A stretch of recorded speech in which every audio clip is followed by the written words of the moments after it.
Karsubai Base Camp, more fondly known as a tiny village with a very huge and warm heart. It was past 9 when we reached our stay. Settling in, we kind of had a bunch of tents to choose from and snacks to keep us company, which was indeed a very nice welcome since we were all famished. Well, we did settle in and were really exhausted from all the traveling. But who the hell says no to a dance? Certainly not some 20-year-olds on a hiking trip.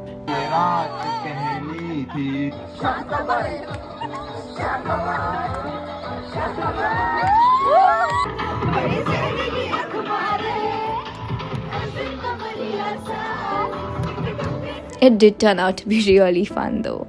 And the authentic Maharashtrian food served right after was literally a sight for sore eyes. As we all sat in the veranda and had our food the old school way, it reminded us of the beautiful culture we have and how so ignorant we've been. Even so, we did manage to fill our tummies with lots of love and then went on to look for some warmth. As Bollywood says, what's a better plan than a bonfire with your friends around on a mountain? Or at least at the base of one.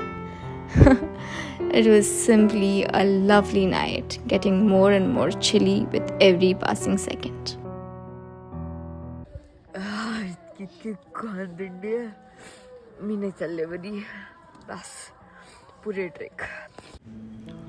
As everyone gathered at 3 am in the morning, or at least the morning of a ghost, we head stomped towards the starting point.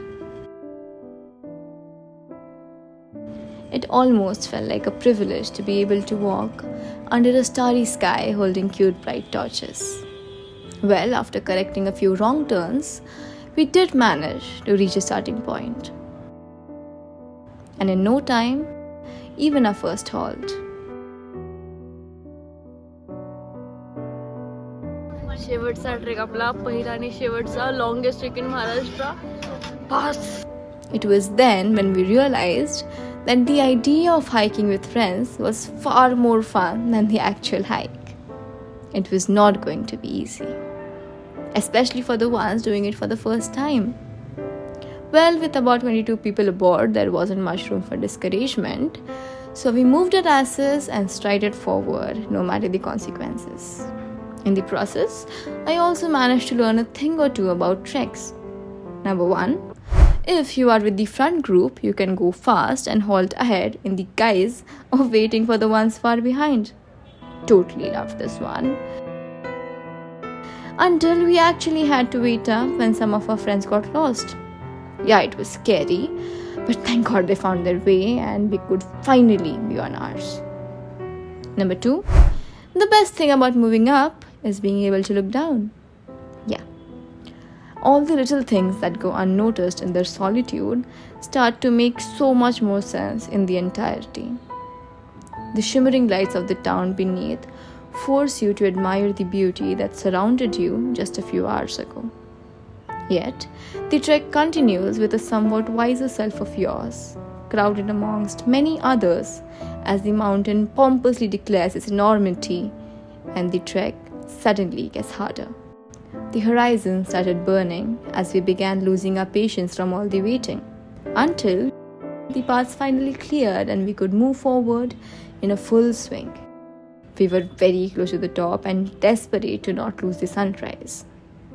Well, we did finally reach, half dead and just in time.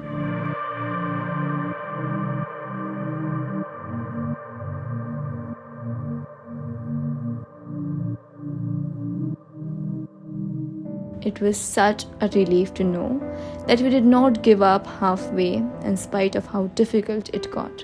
When you live in the city for too long, you very conveniently forget that Mother Nature still has a lot to reveal if you care enough to look around. So, number 3, do look around.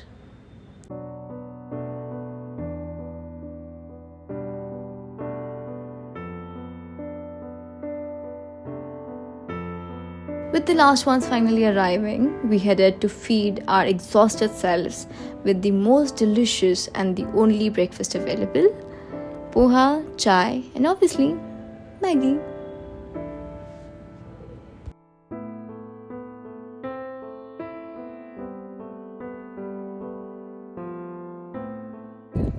Hello, so it's been a nice trek, and the stop is there, like the final peak, जहाँ पे एक मंदिर वगैरह है.